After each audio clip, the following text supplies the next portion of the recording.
श्री गणेशाय नमः श्री सरस्वते नमः प्रभ्रामचंद्राय नमः या वानराना स्वभवती सुवर्ण भुवन दिसते वानरा होमी सावधान पाती तव हेम भुवन हेमशया हेमासन असं पांडुरंगा करू प्रधान मला दुसऱ्या चरण संतांच्या त्यांच्या कृपाशीर्वाद आणि कधीचा विष्णू सद्गुरू असतो का बसलेले सर्व श्रोते मंडळी साधू संत त्यांना साष्टांगपणी बंद करून कथेला सुरुवात करते अनुसंधान हनुमंतरायांनी सर्व वानराला गुहेत नेलेलं आहे नेहल्याबरोबर म्हणले उघडा रे डोळं आजच नाही उद्या बी उघडायला लावणार आहे एकदा आता थोडं उघडायला लावलेत उद्या मोठं उघडायचे डोळे म्हणले उघडा डोळे डोळे उघडलं तर सगळं जिकडं बघल तिकडं महाराज आज 73,000 रुपये तोळा आहे हातरून सोन्याचं बसायला सोन्याचं दिसल तिकडं सोनं सोनं हेममय तेथीची क्षिती हेममय अवघी भीती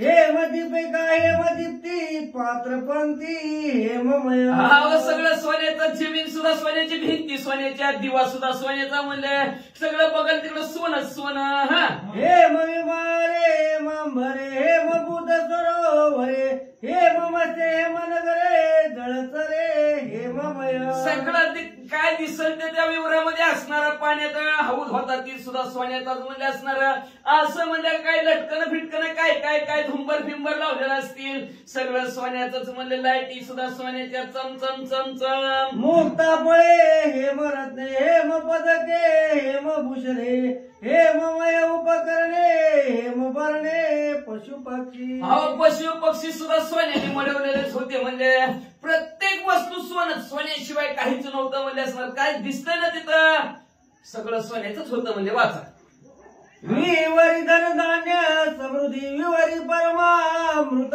नदी विवर माझे वृद्धी सिद्धी सुख त्रिशुद्धी वानरा विवराच्या ठिकाणी म्हणजे असणारं धनधान्य भरपूर होतं एवढंच नाही म्हणजे विवराच्या ठिकाणी म्हणजे असणारा अमृताचीच नदी वाहती की काय असं झोळझोळ पाणी वाहिलेलं दिसलं म्हणजे रिद्धी सिद्धीच्या विवराच्या ठिकाणी वास्तव्य करतात काय की असं वानरांना वाटलं म्हणजे आज पोट भरते खाऊन सोनी रविचंद्र भास विवरा माझी नित्य प्रकाश देवे वानराती उल्हास पातिवाच वायुपत्राची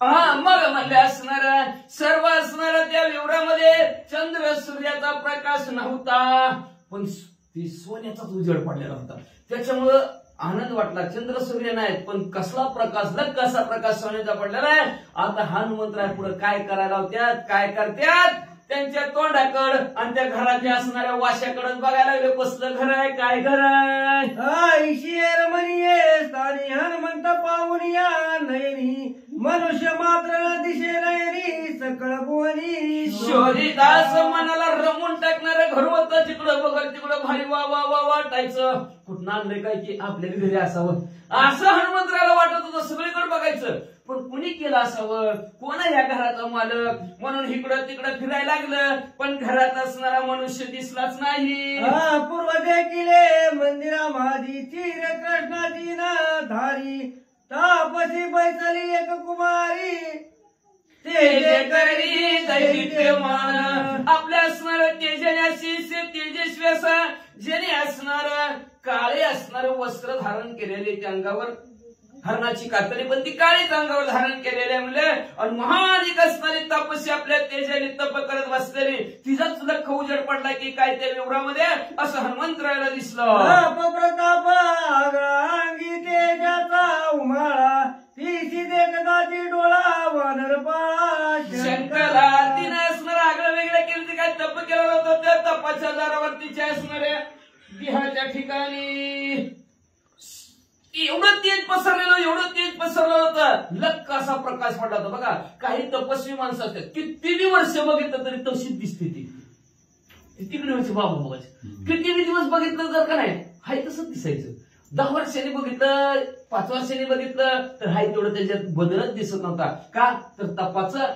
तेज असतं आणि त्या तेजाने म्हणजे असणारे अतिशय सुंदर असणारे ते तपस्वी दिसू लागले हनुमंतरायाने असणारे टक लावून बघू लागले आल्हाद वाटू लागला आनंद वाटू लागला पुढे काय करू लागली शोधावया मुख्यात पोचता झाला हनुमंत तो कोण पुढील वृत्तांत मज सांगे. मग शंका निर्माण झाली. एवढ्या मोठ्या सुंदर सोन्याच्या घरात युक्तीच कस काय बाबा. शंका निर्माण झाली. आपली सीता मावली तर नसावी म्हणजे ह्या वेशात. पण परिसर राममय वाटत नव्हता म्हणून असणार. पण शंका निर्माण झाली. मग शंकेचं निरसन करायला काय हरकत आहे. म्हणून असणाऱ्या हनुमंतरायाने विचारायला सुरुवात केली. अहो म्हणजे असणाऱ्या तपस्वी, तुम्ही या विवराच्या ठिकाणी एकट्याच कस काय आणि तुम्ही इथं यायचं कारण काय. तुम्ही कोण आहोत. तू एकाकी स्त्री आबळात प्रभावे तेज प्रभा कोणी निर्मिले अभिळा तुझ या स्थळा केंबी प्राप्त. तू एकटीच्या विवराच्या ठिकाणी कसे असणार आहे. आपल्या तपाच्या जोरावर अतिशय तेजस्वी दिसत होत. म्हणले तुमच्यासाठी हे असणारे विवर घरकुणी निर्माण विवर आहे. पण घर म्हणाचं थोडक्यात आपल्याला समजण्यासाठी. मग म्हणजे असणार ही विवर तुमच्यासाठी कुणी निर्माण केलं आणि तुम्हाला ह्या घरात कुणी आणून ठेवलं सांगा. वरी समृद्धी संपूर्ण सुखरूप शोभे भुवन येथील राज सांग कोण तेरे कसान त्याची असणारा एवढं असणारा सुख समृद्धीनं भरलेला असणारा विवर म्हणले. एवढं शोभायमान एवढं सोन्याचं असणारं विवर कुठल्या राजाने बनवलं आणि कुणी तुम्हाला दिलं. म्हणले तुम्ही इथं कस काय आलो. पटा हनुमंतराय प्रश्न विचारू लागले. आश्रमाशी आलो येत आम्ही तुझे अभ्यागत उशिरा सांगून वृत्तांत करी स्वागत अतिथीचे. असं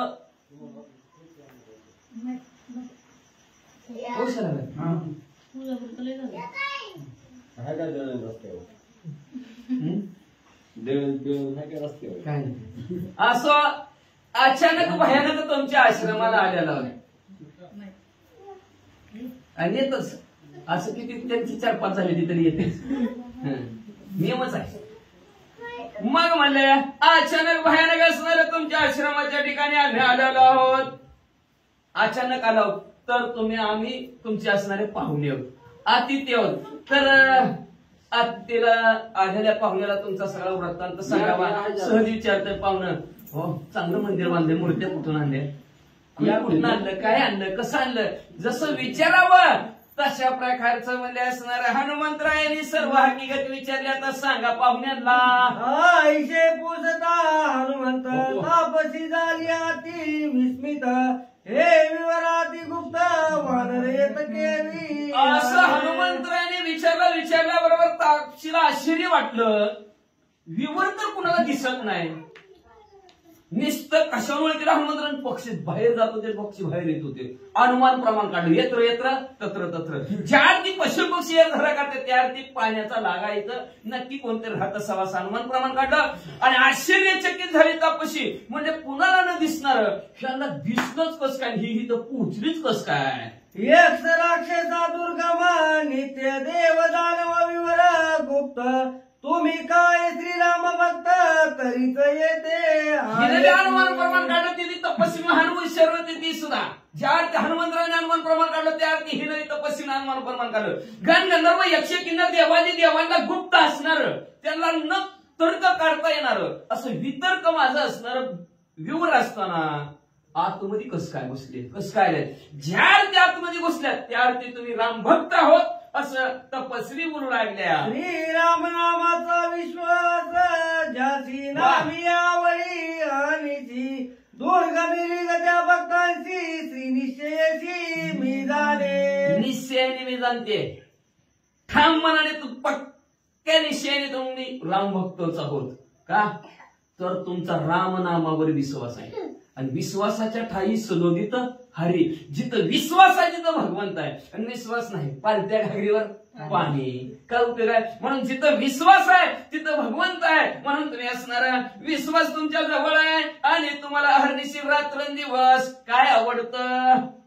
भगवंताचं नामस्मरण. भगवंताचं नामस्मरण त्याबरोबर रामचंद्राचं नामस्मरण तुम्हाला आवडतं. म्हणून तर तुम्ही असणाऱ्या विवराच्या ठिकाणी त्या विश्वासावर. का आता आपण जर एखाद्या अवघड ठिकाणी जर पोहोचलो तर आपण काय म्हणतो, आपला विश्वास आहे देवावर. देव आपलं कसं काय बी करून तुळजापूरला किती बी पाऊस असला तरी पोचणार. विश्वास देवावर विश्वास ठेवून चाललेला. बरं देवावर विश्वास नसला तर काय सांगावं, दुरप्ती काय वाढी काहीतरी होतंय काय की. पण विश्वास देवावर आहे. चालू काय होईल ते होईल. नेहणारा आणणारा तीच आहे. देता देविता नेता नेविता तुची कसे. देणारा तीच आहे, नेहणारा तीच आहे. एवढ्या भल्या मोठ्या राजा रावणाला लंका दिली महादेवजीनं, जाळली महादेवजीनं. सांगायचं बरं, देता देविता नेता नेविताच आहे. अशा प्रकारे ती सांगितली. ज्याचा प्रभू रामचंद्राच्या नामावर आहे विश्वास आहे, ज्याला प्रभू रामचंद्राचं नाम स्मरण आवडतं असे राम भक्त या विवराच्या ठिकाणी येऊ शकतात. मी निश्चयाने जाणते म्हणजे तुम्ही राम भक्तच आहोत. नाम आवळे मानसी स्मरण न करिता ती आळसी. वांज गाय कपिला जैसी जाण तैसे ते भक्ती. लय नाम घेऊ वाटतं व लय आवडतं पण आळस अवघड आहे का नाही. ग्रंथ काय तापशी म्हणू लागली नाम लय मनाला आवडतं लय घेऊ वाटतं का ना असणार मन माझे का अमृतावरी गोड नाम तुझे देवा परी मन माझे का मानत नाही. मन काय माहितीये आवडतच नाही. आळस असं वाटतं की उचलून दुसऱ्याने उचलावं तोंडात घाला. एवढा आळशी माणसं जे अशी आळशी आहेत अशी जे आळस करतात नाम स्मरण करतात हे म्हणले ते असणार ग्रंथ करते उदाहरण सुरू जातात. एखादी कपिली गाय असावी पण ती वांज असावी. जर तिचा काही उपयोग आहे का काही उपयोगच नाही. तशा प्रकारे त्याच्या भक्तीचा काही उपयोगच नाही. निस्ता हाच वाच भक्ती करे अंगा लावण्या राख करती करा करा पाप वाचा. श्रीराम नामावळे पोटी नामे विलटवळ गोष्टी. ते आवडी समूळ कोटी नये शेवटी उपयोग. अहो अंतःकरणाच्या ठिकाणी वाटतं प्रभू रामचंद्राचं नामस्मरण करावं. आवड आहे आवड आहे आवड आहे म्हणून असणार नामस्मरण करावं वाटतं. ही तोर येतय ही तोर आलं की अहो कसं काय चाललंय बरं आहे का कसं काय पाऊस पाणी झालं बाकीच्या टवाळ गोष्टी मोजकर वाटतं.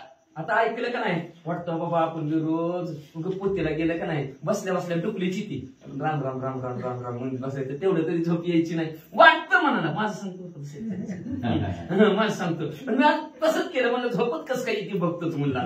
मग म्हणलं असणार काय तर असणार टवाळ मुखाव आले मुखा वाटे अमृत वचन येऊ वाटतं पण नेमकं तसं कोणतरी गाठ पडतं ती दुसरंच बोलतं. दुसरं बोललं तर काय उपयोग काय वाटतं. मग त्याचं सर्व असणारी आवड खोटी आहे. लय आवडीनं वाटतं चाललं चाललं रामायणाला हिथं आलं की काढतोय मोबाईल बसला व्हॉट्सअप करीत.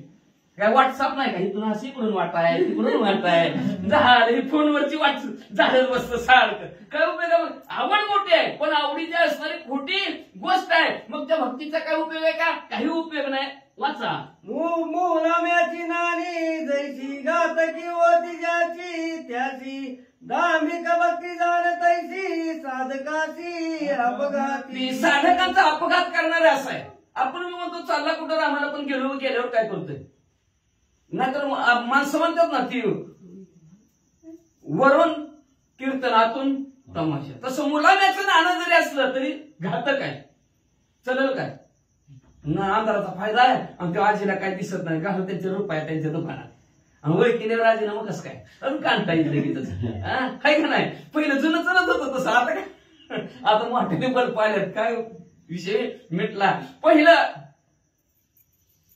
तुम्ही दुकान चालत असताना आमच्या वयात आणि तुम्ही खोटं पैसे मग घातवत होतं का नाही दोघांचाही घातवत होत असणार. असं मुलाने छिनाने असतात म्हणले असणार काही त्याचा उपयोग नाही म्हणले असणार.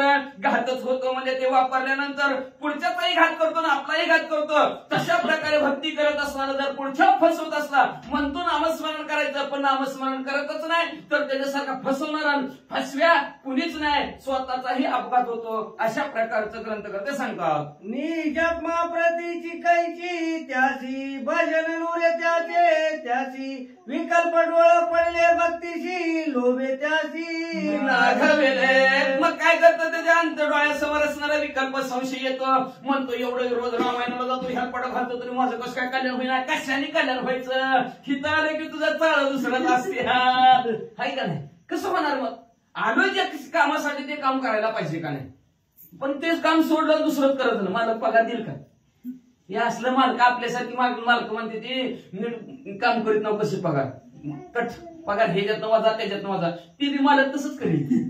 माझ्या नावावर येते आता माझ्या नावावर येतो, नामस्मरण करायचं, चिंतन करायचं, कथा करायची म्हणतात. आणि हे तर आता संशय डोळ्यासमोर येतो. मग असणार सेवा करायचं म्हणल्यानंतर मग आत्मप्रचिती येईल का तुम्हाला? सेवा तर बरोबर झाली नाही त्याची, नामस्मरण रूपी सेवा असेल, तर काही उचलायची सेवा असेल, भगवंताचं चिंतन करण्याची सेवा असेल, कथा करण्याची सेवा, कितीही सेवा. भजन म्हणजे भजन या धातूपासून तयार झालेली असणारा सेवा त्याला म्हणतात. असणारा भजन येत नाहीतर टाळ फुटत बसायचं, त्याला भजन नाही म्हणत नाहीत.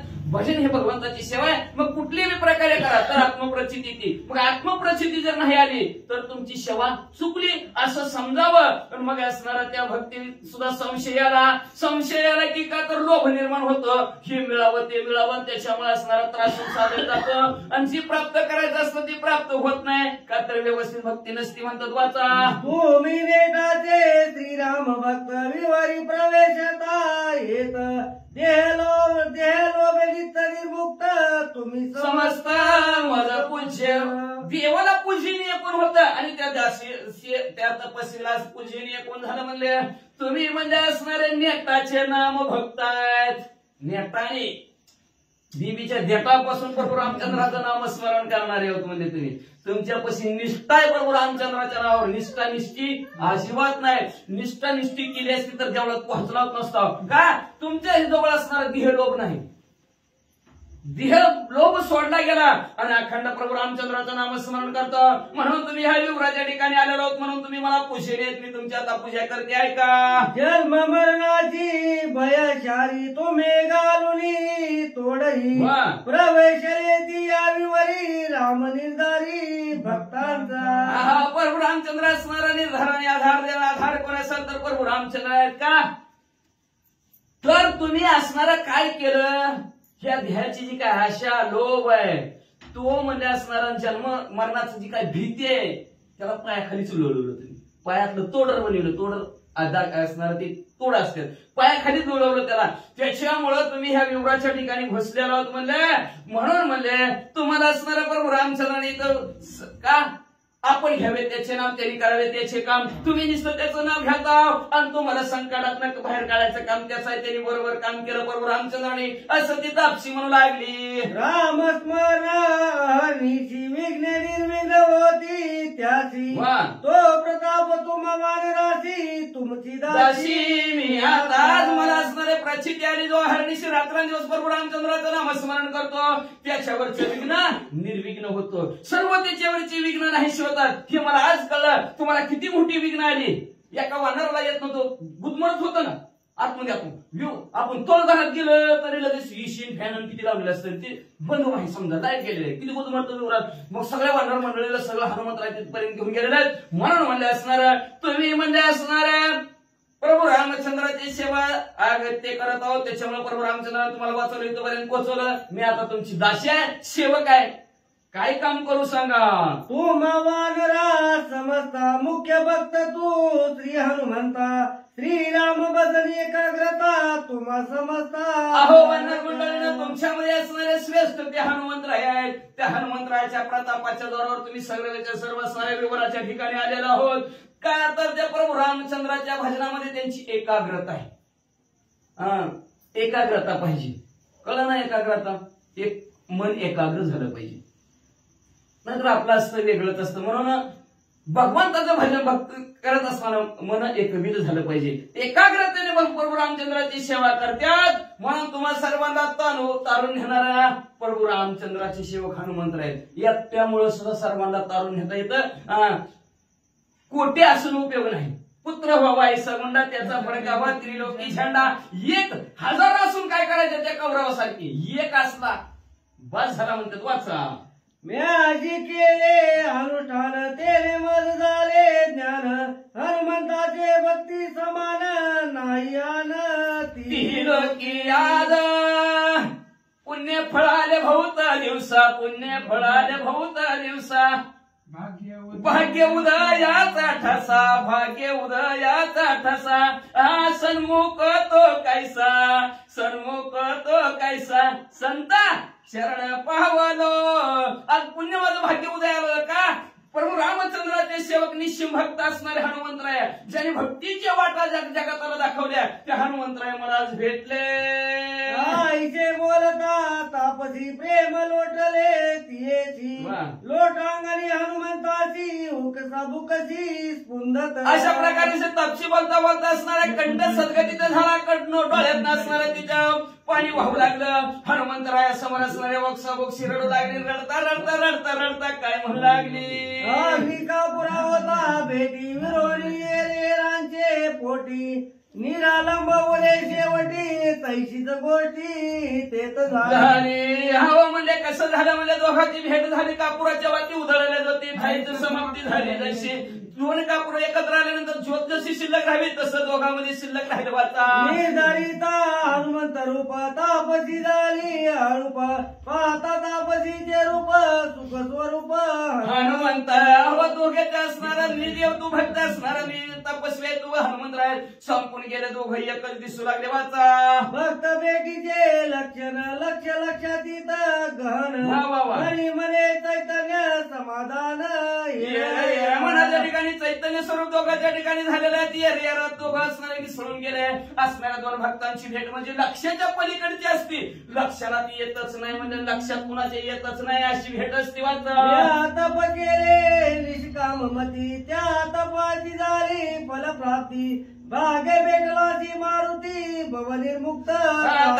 मी जे काय असणार तप केलं ते तप निष्काम केलं, इच्छा विरहित केलं. हे मिळावं ते मिळावं म्हणून केलं नाही, तप केलं. आणि त्या तपाच्या अंती महादेवजीच म्हणतो आपले हनुमंतराय माझ्या असणाऱ्या आश्रमाच्या ठिकाणी आले, विवराच्या ठिकाणी आले, आणि त्या तपाचं फळ मला हनुमंतराय रूपी मिळाले. आता ह्या भवसागरातून पहिले तेवढा तारक असणारे हनुमंतराय तुम्हाला नक्की तारून नेतील. श्रीराम भक्त ज्याचं भेटती दर्शन स्पर्शन संवाद स्थिती, भावे भव भावनी मुक्ती येई प्रतिती मज. आताच्या आता अनुभवाला हनुमान प्रभू रामचंद्राचे सेवक भेटले. प्रभू रामचंद्राचं नामस्मरण चिंतन करणारं कथा करणारं साधकाला त्याच्या फक्त बोललं, त्याच्याबरोबर त्याला नुसतं स्पर्श जरी झाला तरी ह्या भवरूपी सागरातून पैतीराला साधक पोचतो. याचा अनुभव मला आज आला. अनुभव आला अंगात या जगात येत असे तपस्वी आपला अनुभव तुमच्या आमच्या समोर मांडू लागले. वाचा आईशे बोलणी तत्वता हनुमंत चरणी ठेविला माता, जे तू पुजरे हनुमंतास मुळ कथा. अशा प्रकारे हनुमंतराला बोलले. उठल्या हनुमंतराच्या पायावर डोका ठेवला. हनुमंतराला म्हणले तुम्ही जी काय प्रश्न केलेले त्या प्रश्नाचे उत्तर ऐका. माय दानव तेजोराशी माय विंदान तयापाशी, दानवी दे कोणी लागवासी केले त्याशी विश्वकर्मा. असं म्हणजे माया नावचा असणारा राक्षस आहे, महान तपस्वी होता. आणि त्यांनी म्हणजे कृत्रिम विंधन, त्याला मायावी विंधन म्हणतात असणार. त्यांनी काय केलं म्हणजे असणारा त्या असणाऱ्या दानवानी म्हणजे विश्वकर्म्याला आमंत्रित केलं, इंजिनियरला देवाच्या. त्याला काय सांगितलं ऐका. दानवांची पुरे मंदिरे कवच यंत्रे शस्त्रात्रे, हे मावी माने छत्रच्या मरे अति विचित्रे. त्या दानवाने सांगितलं, त्या मयाने सांगितलं म्हणजे विश्वकर्मा मला असं विवर बनेव की सगळं सोन्याने मिळवलेलं पाहिजे. शस्त्रास्त्र सुद्धा सगळी सोन्याची. मुक्ता पळे रे रद्दे भविष्यने होम करणे, माया लागव वैंदाने जे कारण ते माईक. जे करायचं ते माईक करायचं, कृत्रिम बनावट माईक. थोड्या वेळ असेल किंवा थोड्या वेळ गुप्त होईल अशा प्रकारचं माईक करायचं. जे काय असणार मुक्तपण असतील, झालेले असतील, काय भिंती असतील, दरवाजे असतील, जमीन असतील, सगळं सोन्याचंच करून टाका. माया लागवी चपळ निज वस्ती लागी प्रबळ, ते निर्मिले गुप्त. मायामध्ये लागावे असणाऱ्या विश्वकर्म्याने लगेच त्या मायासुरासाठी म्हणजे असणारं सगळं असणारं महाभयानक असं विचित्र असं सोन्याचं असणारं विवर. तर्क कोणालाही तर्क काढता येणार नाही. हितच विवर आहे का, हितच राहतात का, आणि ही भरच आहे का, असं कोणाला सुद्धा तर्क काढणार नाही. असं विवर बनवून टाकलं. हे तेजस रविचंद्राची नित्य प्रकाश विवराची, हे लागवतयापाशी हस्तके कोणाशी तरके नाव चंद्र सूर्याचा प्रकाश नसताना सुद्धा लक्काचा प्रकाश त्या हेमविवरामध्ये पडत हेमाच्या विवरामध्ये पडत होता. अशा प्रकारचा तर्की विवर विश्वकर्म्यांनी बनवलं. हे मतरुवर स्वाद पायी हे सरोवर अमृत झळी हे जळ जळ क्रीडती तळी हे कमळी सुगंध असणाऱ्या सगळं सोन्यासारखी तिथे कमलावती सोन्यासारखंच म्हणल्यास मला पाणी होतं. सोन्यासारखी फळं मुळं झाडं सुद्धा वाचा. हेम मंदिरे हेम भिंती हेम भूमिका हेम क्षिती माय गायिक मायावी स्थिती चालली स्थिती कपिला हनुमंतराय सगळे असणारी हेमाचीच असणारे सोन्याचीच मंदिर सोन्याच्या भिंती सोन्याचंच असणारं जमीन सगळं असणारं काही त्या घरात होतं. सगळं सोन्याचं सोन्याचं सोन्याचंच म्हणलं सोन्याचंच वाचा. पुंडलिक वरदा हरी विठ्ठल श्री ज्ञानदेव